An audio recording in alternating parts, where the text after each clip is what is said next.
Oke, so kembali lagi kita di Catatan Iman, masih bersama dengan gue Victor dan gue Dennis.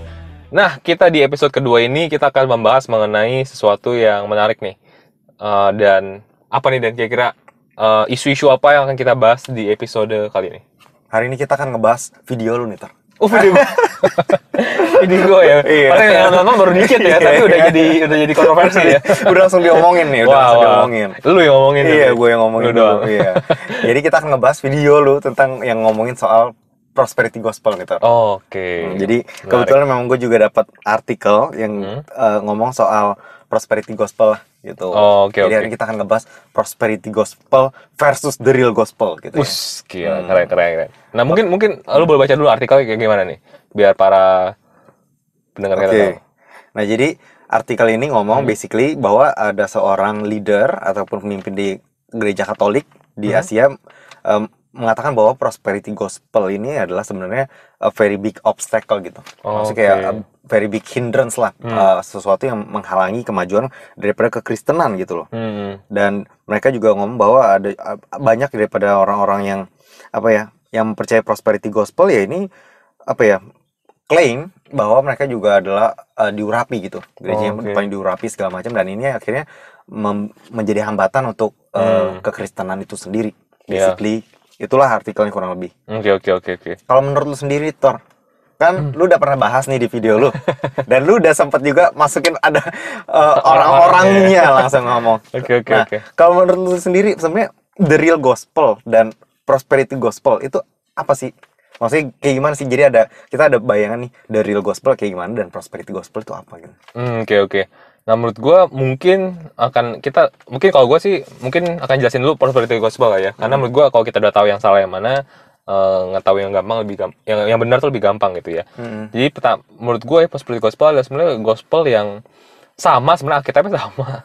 Cuman dipilah-pilih atau enggak pengajarannya itu sangat-sangat menitik beratkan pada yang namanya harta benda dan juga kesehatan sih.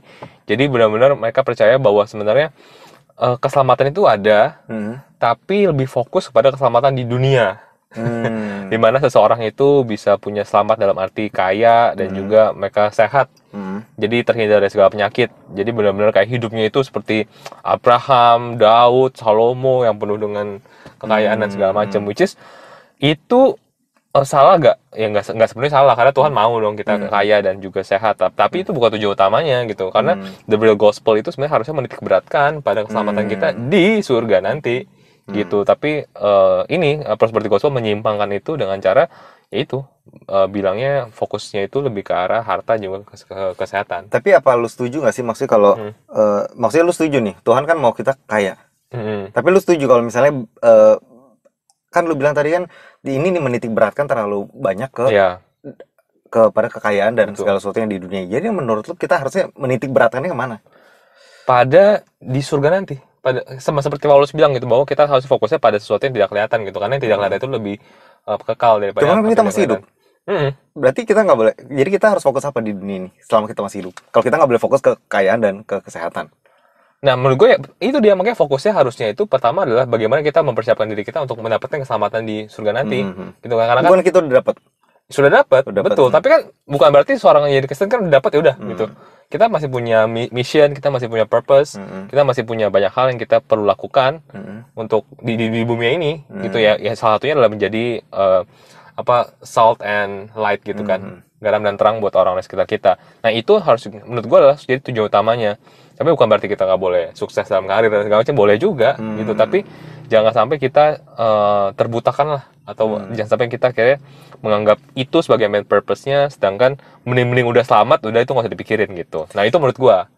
Cuma kalau sebentar, gue mau nanya ini, kalau misalnya lu setuju, dia kan pemimpin Katolik ini bilang kan dia prosperity gospel ini menjadi hindrance atau menghambat pertumbuhan daripada gereja. Nah, kalau menurut lu emang menghambat nggak? Karena menurut gue justru bukannya mereka yang mega churches ya, harusnya itu bukannya excel, mempercepat. Jadi Tuhan Yesus cepat datang dong.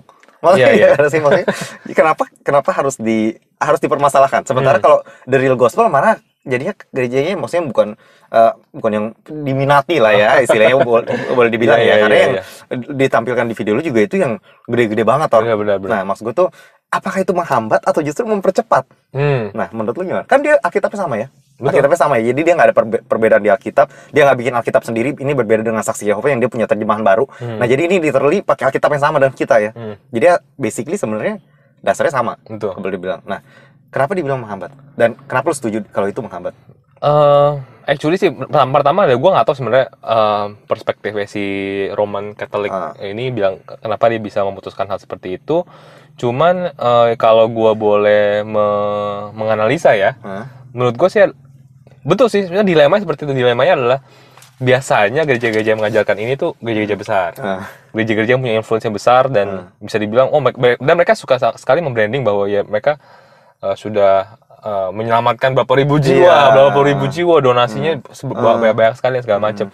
Cuman kalau gue boleh menganalisa sih kemungkinan yang dimaksudkan oleh si artikel ini tuh hindrance itu lebih ke arah kualitasnya, bukan secara quantity. Kalau secara quantity gue percaya bahwa ya mega church ini juga ada kontribusinya sih terhadap kekristenan. Cuman secara kualitas apakah ini membantu? Seringkali mungkin tidak gitu ya, karena akhirnya kan ini mengajarkan kepada jemaat-jemaatnya juga bahwa kekristenan itu mengenai itu, mengenai jadi kaya dan mengenai tidak berkekurangan lah dalam hal apapun itu. Tapi bukannya buahnya banyak, Tor? Banyak jiwa diselamatkan. Iya betul Berbuah, kan? Iya betul. Makanya itu secara jumlah iya. Tapi secara kualitas buahnya itu mungkin buahnya banyak, tapi apakah buahnya itu benar-benar sesuai dengan misalkan buah roh yang disebutkan dalam Alkitab di mana mereka bisa mengendalikan diri segala macam itu, apakah sesuai gak sih? Nah itu menurut gue mungkin hindrance-nya lebih ke arah kualitas bukan secara kuantitas. Tapi lu setuju kalau mereka bilang bahwa mereka itu diurapi karena memang dari jumlah jiwa yang datang, sementara banyak gereja yang mungkin dari gospel malah misalnya sedikit atau bahkan tutup gitu. Kalau menurut lu, apakah gereja-gereja yang malah tutup itu gereja yang nggak diurapi, sementara gereja yang besar ini adalah gereja yang diurapi? Atau gimana cara kita bisa ngebedain antara yang diurapi sama yang nggak diurapi? Sementara Tuhan bilang kan bahwa ya dia mau kita berbuah, multiply gitu. Jadi kenapa ada gereja yang tutup, kenapa ada gereja yang malah makin gede gitu? Maksudnya kalau dibilang ini salah, tapi kenapa dia malah makin gede? Yang benar malah makin kecil maksudnya. Nah kalau menurut lu gimana tuh? Nah ini menurut gue, ya jujur gue tidak expert dalam hal church management ya, karena gue juga belum atau mungkin kita juga belum berkecimpung di pergerejaan ya. Mungkin kalau kamu jadi pastor mungkin depannya kenapa gue jadi pastor? Itu bisa jadi concern lo deh. Nah kalau menurut gue sih kita perlu lihat case by case ya. Maksudnya terkadang kan ada gereja yang tutup itu nggak hanya karena pengurapan ya, tapi karena juga mismanagement yang salah ya. Karena menurut gue yang namanya kita masih hidup di bumi ya, nggak cuman kita harus hidup secara rohani, tapi kita juga perlu bertumbuh dalam hal manajemen, pengetahuan finansial dan segala macam. Namun gue nggak bisa bilang bahwa yang tutup itu karena pengurapan sih. Cuma mungkin kalau pertanyaannya apakah gereja yang besar ini artinya yang ngajarin prosperity gospel ini nggak diurapi? Menurut gue ya mungkin ada pengurapannya juga gitu, bahwa orang-orang yang gue sebutkan dalam video gue tersebut mungkin juga yang punya gifting tertentu. Tapi bukan berarti orang yang punya gifting itu nggak pernah bisa salah gitu. Bukan berarti orang yang punya kekuatan itu nggak bisa menggunakan kekuatannya dengan keliru atau nggak tidak tepat gitu. Menurut gue bisa juga gitu. Jadi mungkin itu sih menurut gue sebenarnya prosperity gospel sebenarnya menurut gue ya sebenarnya tujuannya mungkin baik kali ya, untuk bagaimana bisa relate ke orang-orang kepada hal-hal yang dekat dengan hati orang-orang. Cuman terkadang akhirnya membuat orang tuh akhirnya fokusnya salah gitu. Akhirnya nggak fokus sama Tuhan, malah fokusnya pada mamon ya kalau di dalam Alkitab itu gitu. Gitu sih kalau menurut gue ya. Cuman dari video lu nih, dari orang-orang yang lu udah masukin, itu kalau yang menurut lu dari lu yakin ini salah nih gitu. Menurut lu yang kayak dari sebutin salah satunya aja gitu. Yang menurut lu kayaknya kalau ini nih ini nggak boleh nih, yang kayak gini harusnya nggak boleh dilakuin gitu. Kalau menurut lu siapa dan apa yang dia lakukan sampai lu bilang ini udah yakin gue ini salah gitu. Oke. Nah sebenarnya dari semuanya sih pasti menurut gue ada sisi salahnya sih. Walaupun sebenarnya gue nggak bilang bahwa sepenuhnya apa yang diajarkan salah. Tapi maksudnya mungkin ada statement dia yang ini yang salah gitu. Iya. Statementnya mungkin bukan orangnya ya, tapi statementnya yang salah dan ajarannya. Jadi kita harus bisa ngebedain antara orangnya dengan apa yang diajarkan ya gitu. Nah, contoh kayak misalkan kayak Joel Osteen gue sempat masukin kan, bahwa sebenarnya kalau dia kan lebih motivasi ya, which is sebenarnya ya bagus sebenarnya. Cuman terkadang beberapa message-nya tuh dia lebih fokus pada kepercayaan diri kita akan diri kita sendiri gitu. Hmm. Bahwa saat lu percaya bahwa lu akan sukses, lu akan kaya, bahwa lu orang pintar, lu orang yang punya masa depan yang baik, nah itu akan benar-benar kejadian gitu. Nah itu akan nyaru tuh jadinya ke New Age kan. Ajaran yang bahwa ya kalau kita mengatakan kepada diri kita, maka semesta akan menarik itu pada diri kita. Dan gue jadi akhirnya rancu tuh. Kristen apa New Age gitu. Atau enggak misalkan kayak Benny Hinn gitu kan. Kalau nonton video gue kayak, ya kalau kamu menyumbang sekarang $1.200, kamu akan hidup melimpah. Tapi kalau kamu mau hidup cukup aja, lunasin utang $100 ya. Itu dari mana? Dari mana kebenaran itu gitu loh. Dan apa jaminannya kalau benar-benar orang yang ngasih $1.200 benar-benar kan berkelimpahan gitu. Nah menurut gue itu yang hal-hal yang akhirnya salah sih, dan hal-hal yang akhirnya dilihat oleh orang non Kristen, wah ini ngaco gitu. Jadi itu yang mungkin yang bisa jadi hindrance juga dan bagi orang-orang di luar Kristen tuh ngelihatnya kayak kok it's all about money ya gitu. Itu kalau pendapat saya. Terus kalau menurut lo doktrinnya mereka sendiri itu membawa orang masuk surga, atau ini udah, maksudnya ini kalau kita ngomong rohaninya kan mereka pakai agama yang sama, cuman mereka fokusnya berbeda kan. Kalau menurut lo ini ada masalah keselamatan mereka nggak? Maksudnya untuk orang yang datang kemudian attend dan dia juga tithing di sana, ini diterima oleh Tuhan atau oh ini salah nih ajarannya misalnya ya, kayak apakah berarti dia nggak pernah menerima keselamatan gitu misalnya. Nah kalau menurut lo sendiri gimana? Kalau menurut gue sih, pertama kita belajar dari Pastor Gilbert ya, episode sebelumnya ya. Yang punya surga tuh bukan kita ya. Tuhan yang tahu siapa saya masuk siapa yang enggak ya. Cuma berdasarkan doktrin. Iya. Nah, ini berdasarkan doktrin. Cuman kalau gue percaya sih ya tetap selamat sih. Cuman mungkin mereka nggak bisa mendapatkan kehidupan yang fulfilling aja baik di maksudnya baik di bumi ini maupun di kehidupan yang nanti gitu. Maksudnya reward yang menanti dia mungkin nggak sebanyak orang yang benar-benar punya pemahaman yang benar. Dan menurut gue kalau di dunia ini juga mereka punya fokus seperti itu, terkadang ini karena yang namanya kekayaan, kesehatan, itu buat siapa? Buat diri kita sendiri gitu kan. Padahal kan Tuhan bilang bahwa ya mengasihi Tuhan dan mengasihi sama gitu. Jadi fokusnya itu salah. Jadi menurut gue akhirnya terkadang mungkin purpose yang Tuhan mau sampaikan kepada orang tersebut juga mungkin nggak bisa fully terpenuhi dengan baik sih kalau menurut gue. Tapi kan bukan kita harus kaya dan sehat dulu untuk kita bisa ngebantu orang lain. Betul. Tapi kan bukan berarti kalau kita belum sehat dan atau belum kaya nggak bisa ngebantu orang lain juga. Dan seberapa ukuran kaya dan seberapa ukuran sehat gitu loh. Apakah kalau kita bisa hidup sehari-hari aja, maksudnya dengan tidak, maksudnya apakah sehat semacam apa gitu? Apakah kalau kita batuk dikit artinya kita udah nggak bisa bantu orang lain gitu? Atau enggak? Apakah kita punya berapa miliar baru kita bisa dinyatakan bisa bantu orang lain gitu?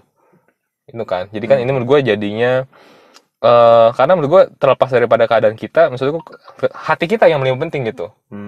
Bahwa kalau yang namanya hatinya mau ngebantu, sebenarnya apapun kondisi masih bisa ngebantu gitu. Itu menurut gue sih. Nah ini gue masih di interview nih. Kayak gue mulu yang bertanya. Ini kita saya diskusi. Salah ya. Nah kalau dari lu gimana nih? Dari lu sendiri Dan? Gue suka sih. Lu suka maksudnya gospel ya? Gue suka dengerin Joel Osteen. Okay. Dan hampir semua yang lu sebut di situ. Makanya ini kita bahas gitu. Mungkin episode terakhir kita ya. Harusnya kita berpisah. Makanya itu yang membuat gue jadi interviewer. Karena gue suka. Gue gak bisa against mereka kan. Oke. Kenapa lu suka dengan message-nya Joel Osteen? Relate dengan gue. Mas kedagingannya. Mau kaya, mau sehat. Oke. Karena memang itu motivasi banget. Dan gue suka motivasi sih. Gue suka motivator, gue suka motivasi. Terus juga at some point ya mindset juga ada pentingnya juga di dalam pikiran kita, karena banyak juga yang orang-orang yang nggak percaya kalau Tuhan itu baik, nggak percaya kalau Tuhan itu mau memberkati kita, mau kita sehat, mau kita berhasil. Basically sih itu yang kalau menurutku positifnya. Jadi maksudnya positifnya memang mungkin dia nggak ngebahas secara keseluruhan, maksudnya kita harus pikul kayak salib, mengikuti Yesus, maksudnya mikul daging menyampaikan kedagingan kita. Nah cuman mindsetnya ini yang yang menurut gue tuh kadang bisa kita ambil gitu, mindset dimana kita harus percaya kalau Tuhan itu mau memberkati kita gitu, bukannya mau mengutuk kita ataupun mau bikin kita susah gitu sih. Dan gue juga memang ada beberapa hal yang memang gue suka, kayak misalnya Joel Osteen, dia memang suka memang agak-agak nyaru sama New Age memang, tapi kalau menurut gue sih at some point ya balik lagi karena dia omongin pertama motivasi, tapi dia juga pointing ke Tuhan Yesus terus sih, maksudnya ke Tuhan. Jadi basically ya Tuhan ya mau memberkati kita, Tuhan mau memberkati kita ya. Jadi ya basically ya memang dia memotivasi, tapi ya dia juga bawa ada Tuhan juga di situ. Maksudnya dia nggak benar-benar menghilangkan Tuhan 100% gitu. Jadi ya kalau menurut gue sih itu yang gue suka sih. Tapi kalau memang kalau kayak Benny Hinn yang lu sempat bahas ya, itu gue setuju sih kalau itu salah ya. Maksudnya memang Hmm. kasih $120 gitu atau Iya, iya. $100 ini buat kelimpahan, ini buat satu lagi buat hidup yang sehat gitu ya. Menurut gue sih itu nggak ada ayatnya ya, itu nggak ada ayatnya. Dan itu juga kita kasih ke Tuhan apapun, memang Tuhan akan balikin ke kita, tapi dalam bentuk apa, kemudian juga bagaimana caranya kan itu nggak bisa kita nentuin. Iya, Jadi kalau iya. menurut gue sih memang itu salah. Dan kan kayaknya dia juga udah berapa kali bertobat ya, sempat Iya, iya, iya. publicly bertobat. Jadi memang mungkin Mengakui juga ya kalau dia ya. prosperity gospel. Dan dia juga sempat ngomong kan itu soal dia merasa dia grieve the Holy Spirit juga, mendukakan Roh Kudus gitu. Dan dia juga salah satu orang yang gifted banget loh. Dia gifted dalam healing ya, Tor. Benar-benar. Healing banget. Nah itu dia. Kadang kita juga nggak bisa terlalu melihat orang dari gift-nya ya, Tor ya. Dari gift yang beroperasi di kehidupan seseorang sih. Karena memang karena sesuatu gift itu nggak menjamin bahwa orang tersebut membawa ajaran yang 100% tepat. Betul. Memang tepat, tapi nggak 100%. Maksud gue tuh karena memang nggak ada orang yang juga 100% tepat. Cuman ya, itulah kasih karunia Tuhan ya. Maksudnya kadang selama kita mau dipakai, biarpun kita mungkin basically kita nggak tahu banyak tentang Alkitab, kita bisa dipakai gitu. Basically kalau karena gue suka Joel Osteen ya, dia kan lanjutin ya. Jadi dia nggak ada seminary. Nah ini yang akhirnya mungkin fondasi Alkitabnya tuh kurang. Karena dia nggak pernah ikut sekolah Alkitab. Dan dia juga, gue pernah dengar bahwa kayak ada pendeta yang nanya soal akhir zaman gitu ya. Maksudnya ini soal wahyu, lu ngerti gak sih? Wah, I have no idea gitu. Dan dia nggak malu ngomong itu gitu. I have no idea about it. Pokoknya yang penting kita selama hidup di dunia ini gimana cara dia memotivasi orang. Basically dia bilang bahwa dia punya gift adalah motivasi, encouragement. Jadi dia bilang, ya udah gue fokus di gift gue aja gitu. Dan which is ada benernya. Tapi kalau menurut gue sih sebagai seorang preacher, kalau menurut gue ya mungkin sekarang dia udah belajar ya. Tapi memang sebagai seorang pemimpin, at some point you have to know and have the idea gitu loh. Maksudnya kita ada di mana sekarang, kemudian ya sedikit banyak tentang baik maksudnya tentang iman, kasih karunia, tentang pikul salib, tentang wahyu akhir zaman. Harusnya sih at least there's an idea lah. Maksudnya jangan sampai I have no idea udah selesai gitu, kayak oke, bodo amat gitu ya. Udah, karena gue bukan gift gue di situ ya, nggak gitu juga. Maksud gue tuh cuman ya balik lagi kasih karunia Tuhan gitu. Karena dia mau step up dan dia mau mengambil posisi pastor, akhirnya dia yang dipakai gitu. Jadi permasalahannya sebenarnya kalau menurut gue adalah karena sedikit orang Kristen yang real, spiritual, maksudnya yang mengerti Alkitab yang mau step up. Ini yang akhirnya akhirnya ya udah Tuhan pakai orang-orang yang mau, bukan orang-orang yang mampu gitu. Ya ada buahnya nggak ada buahnya gitu. Jadi kalau dibilang menghambat nggak, bukan masalah menghambat atau enggak, yang menghambat itu adalah orang-orang Kristen yang nggak mau maju. Kalau menurut gue nggak bermaksud membela mereka, tapi karena memang gue juga suka mereka. Terutama yang ngomong di artikel itu kan Joseph Prince ya. Iya, Joseph Prince. Joseph Prince sih gue suka banget gitu. Gue suka banget sih. Jadi memang kalau menurut gue ya balik lagi ya, memang message mereka mungkin nggak 100% tepat, tapi karena mereka mau step up. Jadi kalau misalnya ini mungkin yang menurut gue ya yang menghambat adalah orang-orang yang nggak mau step up, nggak mau maju. Dia tahu, tapi dia diam aja. Ya nggak sih, maksudnya kayak udahlah gitu, biarin aja. Maksudnya ignorance gitu. Akhirnya inilah yang menghambat lebih tepatnya. Karena kalau memang semua orang Kristen aktif, mau maju, mau witnessing, gue rasa nggak akan ada masalah ini gitu. Akhirnya semua orang juga tahu, Kristen yang benar tuh apa. Cuman karena nggak ada yang step up, ya udah gitu. Jadi akhirnya banyak gereja tuh ignorant. Dan kalau kita lihat di Wahyu juga itu yang ditegur tuh. Ada 7 churches yang ditegur sama Tuhan ya. Basically ya karena lukewarm ataupun kayak cuek. Kemudian ada yang udah ninggalin first love-nya, udah mulai udah nggak panas lagi lah. Sementara kan Tuhan bilang dia itu kan akan membaptis dengan api gitu. Api ya waktu membara gitu. Harusnya kita juga membara untuk Tuhan. Tapi kalau memang itu adalah salah satu sifat di akhir zaman, yaitu akan ada falling away ya. Dibilang ini sebelum akhir zaman itu dimulai sebenarnya akan ada falling away. Dan itu yang kita udah mulai melihat karena dari segi culture ya, Tor ya. Yang dari segi culture juga udah mulai ada falling away nih. Banyak orang yang udah mulai terjebak dengan doktrin filosofis ya, maksudnya kayak New Age dan lain-lain. Mungkin ini akhirnya membawa orang akhirnya keluar dari iman yang sebenarnya, yang sejati gitu sih. Tapi gue juga setuju dengan lo bahwa ini nggak ngaruh ke keselamatan. Selama dia pakai Alkitabnya sama, Tuhan Yesusnya sama, Tuhan Yesus sama-sama disalibkan, dan itu untuk keselamatan kita, ya gue percaya sih memang nggak pengaruh ke keselamatan. Selain mungkin ke perseverance-nya aja gitu. Perseverance ketika dia di tengah kena waktu itu kan sempat Houston kena badai itu apa tsunami ya apa tornado ya tornado. Nah itu mungkin yang akhirnya hilang semua rumah, banyak yang hilang. Nah ini mungkin yang apa ya, kadang tuh kalau kita jadi jemaatnya mungkin kalau kita kurang fondasi untuk memikul salib, akhirnya ketika kita lihat gini kok beda ya sama yang gua. Nah itu mungkin ya, harusnya kan gua terlindung ya, harusnya kan kalau orang-orang kena 1000 rebah kan, maksudnya gua harusnya ada sendiri. Nah beda, harusnya kan gua diberkati, diurapi. Nah, maksudnya mungkin ini yang akhirnya membuat perseverance orang tuh kurang. Jadi kayak apa yang salah ya gitu, apa gue yang salah, Tuhan yang salah, atau ajarannya salah. Nah jadinya mulai bingung, dan akhirnya lebih parah kalau dia mikir bahwa kayak ajarannya salah. Ya kan, kalau dia yang salah mungkin dia masih bisa cari tahu. Nah kalau dia bilang ajaran yang salah, Kristen yang salah, dia pindah. Nah ini mungkin yang bahaya dari segi perseverance ya Tor ya. Betul. Kira-kira ada lagi nggak Tor yang lu mau tambahin soal prosperity gospel dan juga soal orang-orang yang gua suka yang lu gak yang lu bahas ini Tor? Paling yang gue mau tambahkan sih itu sih Den. Tadi lu juga sempat mention dikit sih mengenai hal-hal yang negatifnya kali ya. Bahwa mungkin tadi kita udah baik ngebahas mengenai dari segi pastornya ya. Cuma menurut gue kalau kita ambil dari segi jemaatnya, menurut gue juga banyak ada hal-hal yang sejadinya memberikan dampak yang atau enggak pengajaran yang keliru ya buat para jemaatnya gitu. Contohnya misalkan kayak ya lu sempat mention tadi bahwa ya Tuhan itu maunya kalau kita punya iman yang kuat, artinya Tuhan akan memberkati kita dengan kekayaan, kesehatan, dan security dan segala macam. Jadi kalau andaikan kitanya itu udah usaha dan udah doa setengah mati tapi hidup kita nggak berubah, kita masih gitu-gitu aja kekayaannya, masih juga sakit kanker kita misalkan amit-amit ya, misalkan belum sembuh-sembuh, artinya bukan yang salah dengan iman kita gitu. Either doa kita salah atau enggak kita masih belum kerenan sama Tuhan gitu. Jadi kayak itu yang jadinya akhirnya perspektifnya orang-orang jemaatnya gitu. Padahal sebenarnya kan nggak harus seperti itu gitu. Bahwa yang seperti yang bilang tadi, bahwa terkadang kan ada hal-hal yang memang harus kita pikul gitu. Menjadi bahwa Yesus sendiri pun dalam kehidupannya di bumi ini kan nggak kaya gitu.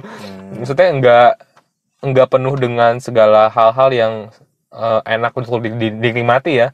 Tapi kan jalannya Yesus, bahkan ke-12 muridnya, bahkan Paulus sekalipun juga nggak mudah gitu. Tapi bukan berarti mereka nggak punya iman yang kuat. Justru iman mereka sangat kuat, tapi mereka memang itu adalah proses yang harus mereka lalui. Nah, menurut gue pemahaman seperti ini yang kurang didapat oleh para jemaat-jemaatnya seperti gospel ini sih gitu. Jadi mungkin itu doang sih menurut gue yang kayak mengganggu gitu. Tapi gimana dengan ayat yang mengatakan bahwa Tuhan Yesus he was made poor so that we can be rich gitu loh. Nah itu adalah salah satu ayat yang misalnya sering dipakai juga. Maksudnya dia miskin supaya kita kaya gitu. Dan kalau kita ngomong konteksnya apa? Spiritual. Tuhan Yesus apakah miskin spiritual? Kan enggak gitu. Tuhan Yesus kaya secara spiritual, makanya dia bisa menyembuhkan orang segala macam, itu kaya. Nah, berarti konteksnya fisikal dong. Dan itu yang paling make sense dong. Iya nggak sih? Maksudnya dia nggak miskin spiritual. Dia spiritualnya connect banget ke Tuhan gitu. Jadi dia secara spirit kaya. Tapi berarti yang dari ayat itu berarti orang ngomong dalam hal fisik kan, poor dalam hal fisik, supaya kita bisa kaya dalam hal fisik. Nah kemudian ada juga kalau soal penyakit, gimana soal yang dikatakan bahwa oleh bilur-bilurnya kita telah disembuhkan. Nah ini udah yang sering banget kan. By his stripes we were healed. Bukan we are healed, tapi we were. Kita sudah disembuhkan. Dan ini kita nggak bisa ngomong dalam hal konteks spiritual, karena itu dalam konteks fisikal gitu. Karena kalau kita ngomong spiritual udah lahir baru, nggak butuh kesembuhan lagi. Jadi dan kita juga lihat di surga juga nggak ada penyakit ya. Jadi kita nggak bisa bilang oh ini buat nanti, nggak bisa, karena memang di surga nggak ada penyakit. Jadi kita di surga juga nggak butuh kekayaan lagi, karena nggak ada duit juga, nggak perlu duit juga, karena buat apa lagi. Nah jadi kekayaan ini dan kesehatan ini cuma dibutuhkan di bumi. Berarti ayat ini kan basically dibutuhkan di bumi. Nah bagaimana lu menjelaskan ayat-ayat ini? Nah ini sebenarnya salah satu hal yang gue sempat mention juga di video gue sih, bahwa terkadang prosperity gospel itu mereka nggak membahas terlalu jauh mengenai tension yang ada di dalam Alkitab. Bahwa ya mereka pick up-nya gitu tuh, pick up-nya beberapa ayat yang tetapi aku datang untuk memberikan kelimpahan. Wah, ini artinya Tuhan memang mau gitu. Jadi akhirnya diambil ayat-ayat tersebut untuk memperkuat pengajarannya ataupun klaimnya. Tapi sebenarnya kalau kita lihat di ayat lainnya atau nggak cerita lain dari Alkitab, beda gitu. Nah ini bisa, ini kita sebut sebagai tension kan. Jadi contoh kayak gue bilang tadi, kayak mengenai murid-murid Yesus tuh nggak ada tuh yang kaya gitu, nggak ada tuh yang hidupnya kelimpahan gitu istilahnya. Kan hidupnya pas-pasan kan. Bahkan Yesus sendiri pun bilang ya jangan bawa apapun gitu, pergi kemanapun yang nginep aja di rumah orang dan segala macam. Itu artinya hidupnya mereka pas-pasan. Tapi apakah mereka artinya mereka nggak setia sama Yesus? Enggak, justru kan. Justru mereka doing more than apa yang kita lakukan saat ini gitu. Nah ini ada tension. Jadi menurut gua ada makna di balik tension ini gitu. Maknanya adalah mungkin buat orang-orang yang memang purpose-nya itu adalah sebagai businessman atau enggak sebagai apa sih namanya, kayak Bill Gates itu yang bisa suka nyumbang-nyumbang, ya nggak apa-apa gitu untuk filantropis. Iya, untuk filantropis gitu, untuk kaya nggak apa-apa. Cuman kan nggak semua orang seperti itu gitu. Dan kita nggak bisa menepuk rata gitu ya. Semua yang tidak kaya itu tidak beriman gitu, maksud gua. Jadi kayak, Tapi kalau menurut lu miskin ini termasuk kutuk bukan? miskin termasuk kutuk atau bukan? Kesusahan, Hmm. utang, miskin lah ya. Itu kutuk bukan? Maksud gua tuh ini termasuk dalam redemption plan nggak kalau menurut lu? Menurut gua sih tidak ya. Karena gini, kalau kutuk secara spiritual, jujur gua nggak gitu percaya sih. Karena menurut gua karena apa gue yang terlalu duniawi. Tapi menurut gua kayak, karena menurut gua kemiskinan itu seringkali bukan ke arah spiritual, tapi ke arah mindsetnya orang tersebut gitu. Bahwa mereka nggak bisa manage keuangan dengan baik dan segala macam. At least mereka nggak perlu kaya, itu maksud gue ya. At least untuk mereka hidup berkecukupan aja, menurut gue itu lebih ke mindset sih. Contoh, maksud gue kayak kita di Indonesia banyak orang miskin kan, tapi mereka tetap aja ngerokok misalkan. Padahal uang rokok itu juga sebulan kan lumayan. Nah itu kan bukan kita mau tangking mau tangking 1000 kali juga tetap aja begitu kalau kebiasaannya nggak dirubah. Jadi menurut gue kemiskinan itu lebih ke mindset sih kalau gue. Dan menurut gue kayak akan sangat sia-sia kalau kita mengartikan kematian Yesus itu hanya untuk menebus kita dari kemiskinan atau enggak dari penyakit sih. Ya mungkin bisa ya. Kalau penyakit sih gue lebih percaya ya daripada kemiskinan kalau kutuk ya. Kalau gue sendiri ya. Tapi jauh daripada itu ya, menurut gue Yesus turun ke bumi yang buat ya untuk itu menebus dosa kita yang nggak bisa diredeem oleh siapapun. Yang nggak ada satu orang pun di dunia. Mungkin kalau penyakit dokter masih bisa, ilmu pengetahuan masih bisa membantu. Kalau miskin ya motivator masih bisa membantu. Cuman kalau dosa nggak ada yang bisa membantu gitu. Pendeta pun ya cuma bisa konseling perdobatan dosa, tapi nggak bisa menghapus dosa kan. Itu salah satunya yang Yesus bisa lakukan gitu. Jadi menurut gue itu sih yang kalau dari pendapat gue. Dari lu sendiri gimana? Gue percaya sih. Jadi kalau memang kalau kita lihat di Deuteronomy 28 ya, itu kan ada dua gunung tuh, Mount Ebal sama satu lagi Mount apa ya, gue lupa. Pokoknya satu gunung ini yang merepresentasikan berkat, satu gunung yang merepresentasikan kutuk gitu. Dan memang penyakit dan kutuk itu ada nih termasuknya, dan dikatakan bahwa Tuhan Yesus redeem us atau menebus kita dari from the curse of the law, tapi bukan the blessing of the law. Jadi maksudnya dia menebus kita dari kutuknya. Kutuk yang ada di situ memang include daripada daripada kemiskinan itu sih. Jadi kemiskinan itu sendiri juga salah satu kutuk sebenarnya, basically, karena memang di surga nggak ada kemiskinan, dan kemudian juga kesakitan juga nggak ada di surga. Jadi memang itu adalah basically adalah kutuk yang datang daripada dosa dan si iblis sebenarnya. Jadi memang gue percaya juga dengan apa yang lu bilang, bahwa di dunia ini kan ada free will namanya. Jadi memang ada konsekuensi dari apa yang kita lakukan. Jadi nggak selalu soal si iblis, basically seringkali juga soal kedagingan. Jadi kita harus bisa bedain antara kedagingan kita nggak bisa nahan diri, akhirnya ngerokok yang tadi lu bilang kan, kemudian kita nggak bisa nahan diri, seks bebas, udah gue bayar aja deh, istilahnya kan gitu ya. Itu juga buang duit, akhirnya jatuh miskin, kena penyakit, ya itu basically kedagingan sebenarnya, bukannya dari si iblis juga. Itu memang kedagingan lu aja gitu ya. Itu yang harus dimuridkan gitu, itu harus di renew day by day gitu.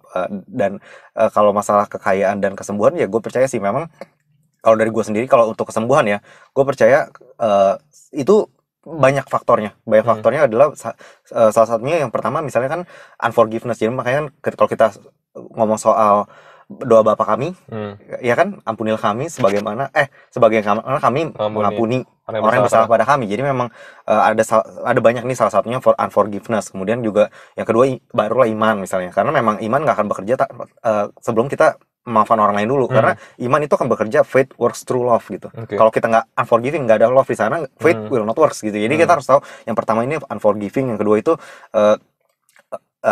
faith itu sendiri, iman itu sendiri. Kemudian juga ada love, yang tadi kan faith works through love. Kemudian juga ada spiritual warfare juga di sana. Jadi kita nggak bisa Iya. bilang bahwa oh ini orang kurang iman, karena banyak juga ada spiritual warfare juga dari sana. Spiritual warfare tuh yang kayak ketika kita lihat di kitab Daniel, dia berdoa di hari pertama, kemudian malaikat Gabriel bilang bahwa dia butuh 21 hari. Padahal dari hari pertama udah dijawab doanya, tapi dia butuh 21 hari untuk datang dan ngasih tahu jawabannya.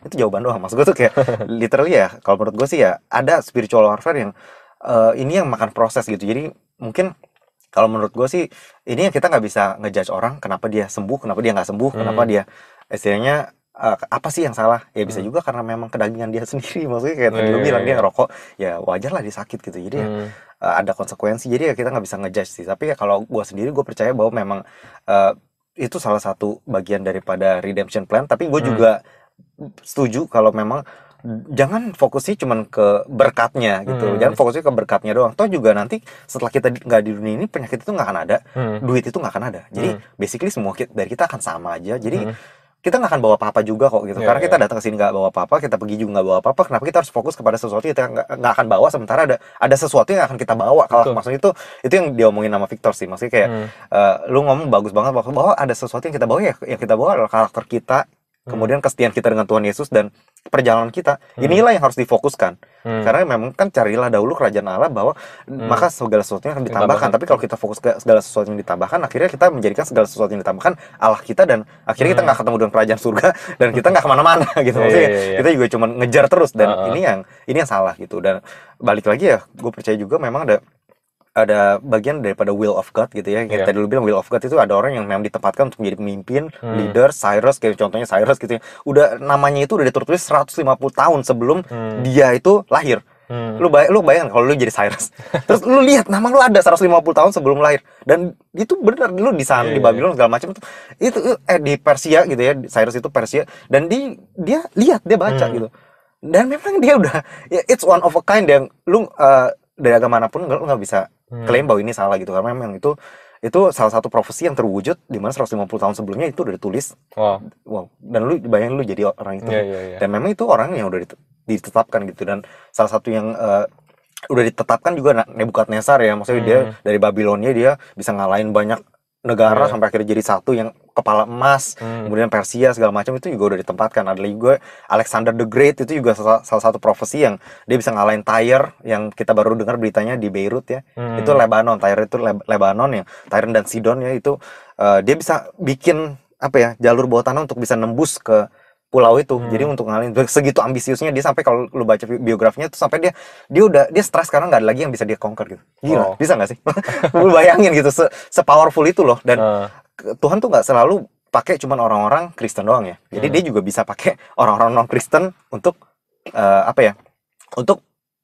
untuk mencapai rencananya dia.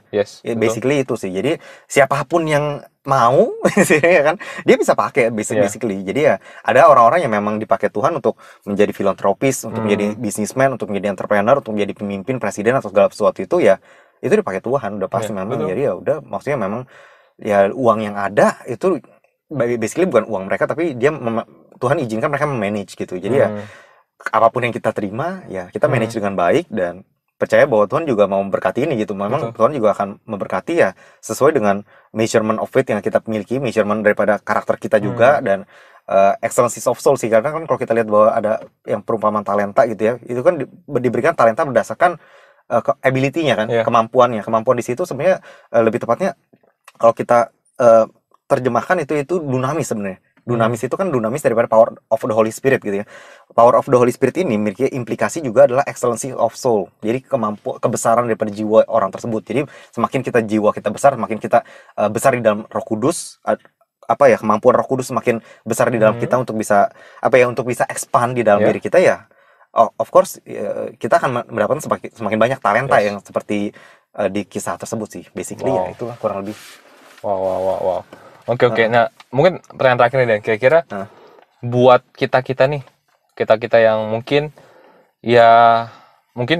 buat orang-orang yang baik tertanam di gereja yang pelajaran ini maupun yang tidak nih, kira-kira hal-hal yang menurut lu mungkin bisa kita ambil pelajarannya apa nih terakhir?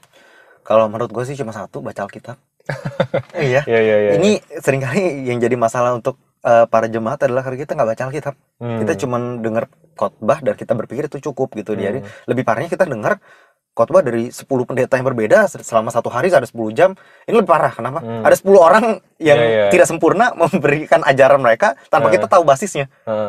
Ya kita ini yang Tuhan Yesus bilang, kita akhirnya terbawa dengan doktrin kanan dan kiri to and fro, dan akhirnya kita yang mana yang benar ya? Bingung. Akhirnya kita mix semuanya benar. Nah, ini lebih parah. Karena berarti hukum Taurat benar, Tuhan Yesus benar. Kemudian karena kan setiap orang ada yang ada apa ya? Selalu ada fokusnya ke masing-masing gitu. Ada yang fokusnya ke perjanjian lama banget, ada yang fokusnya ke perjanjian baru banget, ada yang grace banget, ada yang faith banget, ada yang nah akhirnya kita mix up, kita nggak tahu yang mana yang benar. Ya udah kita pikir bahwa kita udah bertumbuh dengan kita mendengar khotbah, tapi sebenarnya kita harus tahu bahwa iman itu datang daripada pendengaran dan pendengaran firman Tuhan, dan kita juga harus tahu bahwa firman Tuhan itu nggak cuma kita harus dengar dari pendeta gitu, kita juga harus dengar dari mulut kita sendiri gitu. Jadi kita harus dengar dari apa yang kita katakan, karena kalau kita lihat di Yosua 1 juga dikatakan bahwa Tuhan berbicara kepada Yosua, this book of the law, this book itu artinya apa? Buku ini artinya dia lagi baca.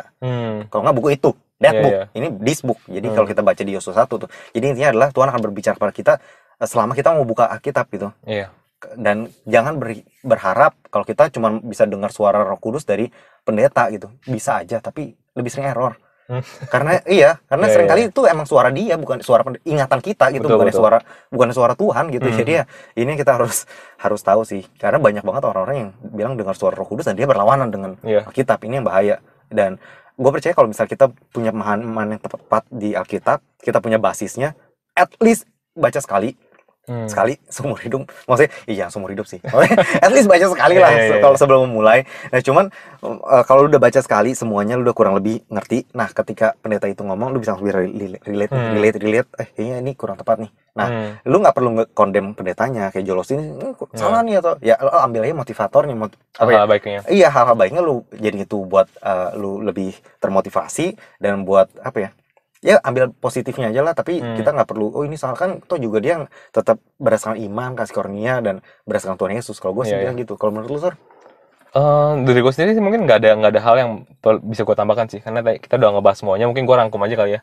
Gue rangkum, jadi gue setuju banget bilang tadi bahwa yang penting adalah supaya kita langsung ke sumbernya gitu, bahwa kita percaya bahwa Yesus datang tuh untuk memberikan kita koneksi langsung, akses langsung kepada Tuhan. Jadi kita nggak perlu lagi kayak di perjanjian lama ke high priest dulu atau segala macam. Kita langsung bisa akses kepada Tuhan gitu ya. Dan menurut gue marilah kita gunakan akses tersebut gitu.